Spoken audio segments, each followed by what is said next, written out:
मध्य प्रदेश में पिछड़े वर्ग को 27% आरक्षण कैसे मिले, इसको लेकर सत्ता पक्ष और विपक्ष 7 साल पहल करेंगे और इस मसले पर कानूनी गुत्थियां कैसे सुलझे, इस पर आगे बढ़ेंगे। पिछड़ा वर्ग को सरकारी नौकरियों में 27% रिजर्वेशन के मुद्दे पर मोहन यादव सरकार ने भोपाल में आज सर्वदलीय बैठक बुलाई, जिसमें यह फैसला हुआ। बैठक में यह भी सवाल उठे कि पिछले 6 साल से इस मुद्दे को कौन लटका रहा है, क्योंकि कमलनाथ सरकार 6 साल पहले ही इस विषय में कानून बना चुकी है, मगर कोर्ट कचहरी में याचिकाएं लगाकर इस बड़े मसले को कौन लटका रहा है और इसके लिए वकीलों को करोड़ों रुपए का भुगतान सरकार ने आखिर क्यों किया और क्या कुछ हुआ बैठक में और सरकार को क्यों यह बैठक बुलानी पड़ी, इस रिपोर्ट में देखिए। मध्य प्रदेश के मुख्यमंत्री निवास में सर्वदलीय बैठक बुलाई गई। मुद्दा था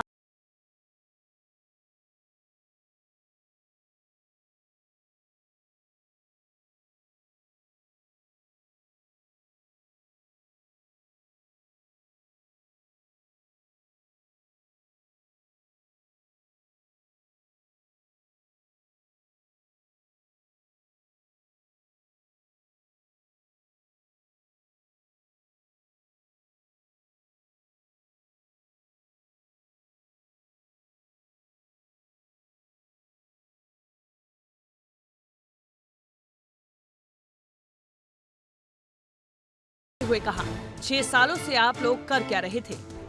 हमारे जो विधानसभाओं के अंदर अलग अलग हमने सबने अपनी बात का समर्थन दिया था, उसी बात के लिए दोबारा आज हम सब बैठे भी हैं और एक सर्वदलीय संकल्प हमने भी पारित किया है। कोर्ट ने 3, 4, 5 तारीखों में लगातार सुप्रीम कोर्ट ने ये कहा है कि आपको किसने रोका है कानून लागू करने से, 6 साल से आप लोग क्या कर रहे थे, और अलग अलग तरह के और भी आर्ग्यूमेंट हुए हैं। मतलब साफ है, ओबीसी वर्ग को आरक्षण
हवाई है। लेट इसलिए हुए, अब ये तो भारतीय जनता पार्टी बनाए, देना नहीं चाहती तो इस कारण लेट हुए। अगर देना चाहती तो पहले दे देते।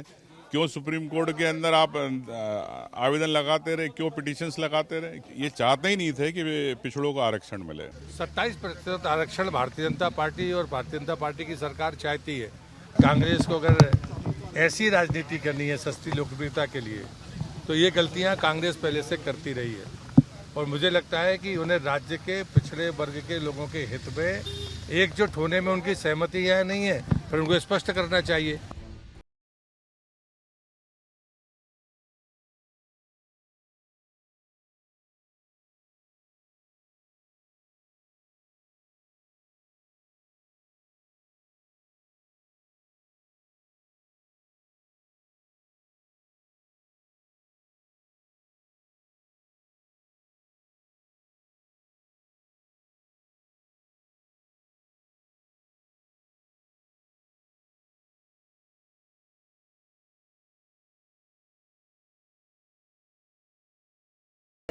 और सुनवाई में मध्य प्रदेश सरकार अपना पक्ष मुखरता से रख सके, इसीलिए गुरुवार को ये बैठक बुलाई गई थी। ब्यूरो रिपोर्ट, विस्तार न्यूज। तो वैसे ये भी दिलचस्प है कि जब मध्य प्रदेश के सभी राजनीतिक दल ओबीसी को 27% आरक्षण देने पर सहमत हैं, तो फिर किसने इसे कार्यरूप होने से रोका हुआ है? इसके लिए बीजेपी और कांग्रेस एक दूसरे को जिम्मेदार ठहरा रहे हैं। दरअसल ये सारी लड़ाई श्रेय लेने की है। कांग्रेस की 1.5 साल की सरकार में रिजर्वेशन देने की पहल तो हुई, मगर सरकार गिरते ही बीजेपी ने इसे अपनी पहल बताया और फिर तो कोर्ट में इसके खिलाफ इतनी याचिकाएं लग गईं कि मामला सालों तक सुनवाई के नाम पर खिंचता चला गया।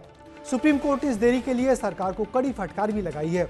इसलिए आने वाले महीने में 22 तारीख से रोज सुप्रीम कोर्ट में इस मुद्दे पर सुनवाई होगी और उम्मीद की जानी चाहिए तब जाकर कोई इस विषय में रास्ता निकलेगा। मगर ओबीसी को ज़्यादा रिजर्वेशन देकर सरकार सामान्य वर्ग को कैसे समझाएगी, ये सरकार के सामने एक बड़ा सवाल है।